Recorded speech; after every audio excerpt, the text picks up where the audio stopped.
Claws up. Ready? Picture and roll. Do you ever stop to think how important Canada is to the world?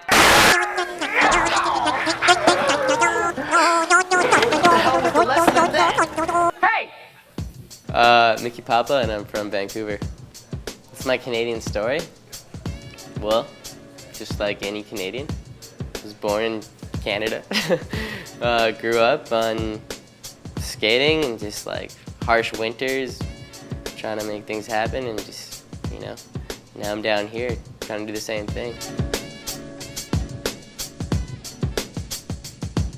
Well, there's a few little shops that like started hooking me up, and one was Stiffy's Board Shop. That's the local shop in my hometown near where I lived. It was Port Coquitlam, and they started giving me boards and stuff and just like hooking me up, taking me around to contests in the area, which is great. And they're still around, they're still doing good, they still like motivated and just, you know, pushing the scene over there.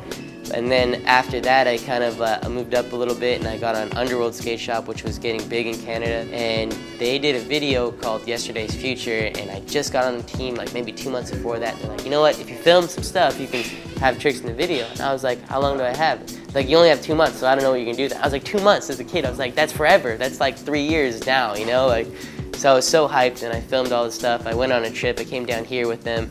They rented a house, and it was crazy. And eventually, like, that just got out there, and well, so many people seen that. It was like in 4-in-1 parts of it, and just it had such a good distribution, I guess, that people all over the world would be like, oh, I seen your Yesterday's Future part when you were a little kid.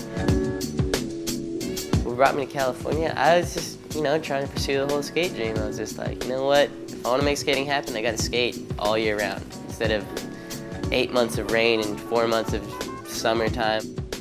I actually think I read a quote by Nija recently, and he said, like, progression will come if you love what you're doing. And, you know, it kind of stood out to me because, like, throughout the years, it's like, that's always been the motivating factor that's pushed me as much as it has, you know? Like, it's just, at the end of the day, like, if I'm thinking about, like, what can I do to be, like, standing out from everyone else, I'm not just, like, putting my full energy behind it, because if I love what I'm doing, it's just gonna show in the end more than anything else.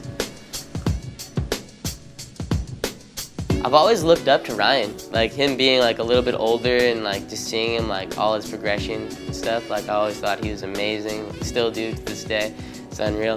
Wade DeZarmo was always next level. Like anything you'd ever see from him was just something that you'd never see. So it was always a great like person to look up to, and just was one of my favorites.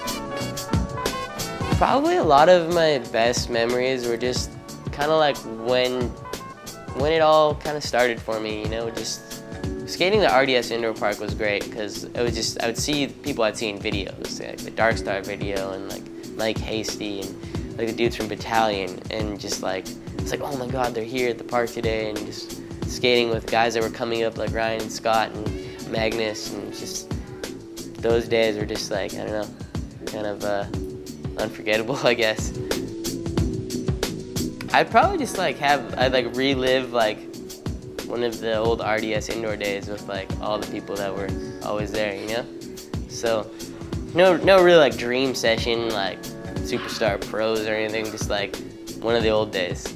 Just people coming up. Not even like, I don't know, in my mind, like not even killing it, just like learning shit again, you know? Of course, man, like probably blowing up my phone right now. Him and Drake, like, dude, where you at, man? We gotta go do shit. We gotta go skate. No, I'm just kidding. What was the question?